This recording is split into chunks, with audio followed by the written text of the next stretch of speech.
आपण रस्त्याच्या संदर्भात महानगरपालिकेला तिघ चौघ बिल्डिंग मिळून लेखी स्वरूपात निवेदन दिलेलं आहे। ते निवेदन देऊन जवळजवळ आज 2 महिने होत आले, कुठल्याही प्रकारची कारवाई कॉर्पोरेशनने केलेली नाही।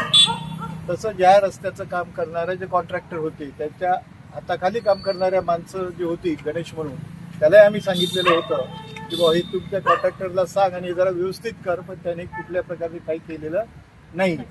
तसंच हे निवेदन आम्ही दोघं तिघं यांचं बिल्डिंगचं याला दिलेलं आहे।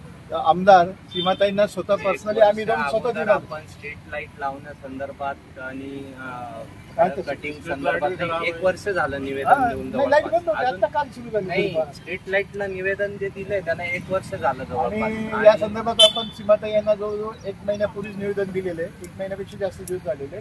मागच्या वर्षी आम्ही सोसायटीच्या वतीने निवेदन दिलं होतं की झाडांच्या कटिंग करून आणि स्ट्रीट लाईट लावण्यात तिरुमाला ओंकार या सोसायटी आणि आम्ही रहिवासी आहे इथे, पण हा जो रोड आहे कंटिन्यू रात्री 2 वाजेपर्यंतही चालतो।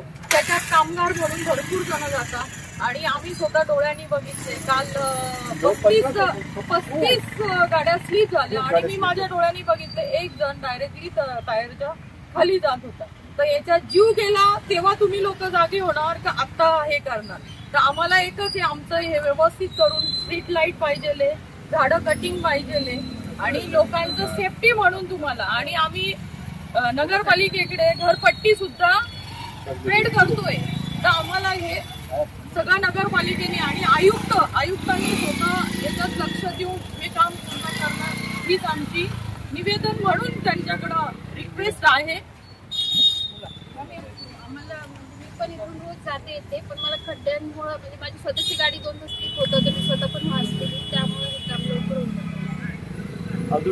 सर काल गाडी असल्या कारणाने आम्ही बाल्कनीत बसलो होतो, माझ्यासमोर 10 ते 12 गाड्या पडल्या। मॅडम जसं सांगताय ना, एक लोडिंग गाडी समोरून आली, पूर्ण त्याच्यावर खडी भरलेली आणि तो गाडीवाला पडला आणि तो समोरचा खडीवाल्याने जर ब्रेक मारला नसता तो माणूस त्या टायर खाली गेलेला होता। त्यांनी जर ब्रेक मारला नसता ना काहीतरी अघटित झालं असतं। आणि नॉर्मल स्लो गाडीमध्ये ही गाडी स्लीप होती आणि ते दुसरं लेडीजला पायी जाताना सुद्धा प्रॉब्लेम आहे। दोन्ही साईडला चिखल असल्यामुळे लेडीज जाणार कुठून आणि कसं करणार हे सांगा। आणि ठेकेदारांनी हे जे खड्डे केलेले आणि खड्डे क्लिअर करणं हे ठेकेदाराचं काम आहे। नाही तर उद्याच्या उद्या ठेकेदारांनी इथे येणे याच्या पुढची जबाबदारी आयुक्तांकडे राहणार। आता आम्ही निवेदन मॅडमकडे दिलं, सीमाताईंकडे सगळ्या गोष्टी झालेल्या आहेत, पण आता ह्या गोष्टी जीवावर आलेल्या आहेत। एखाद्याचा जीव गेला तर याच्यात काय भेटणार आहे?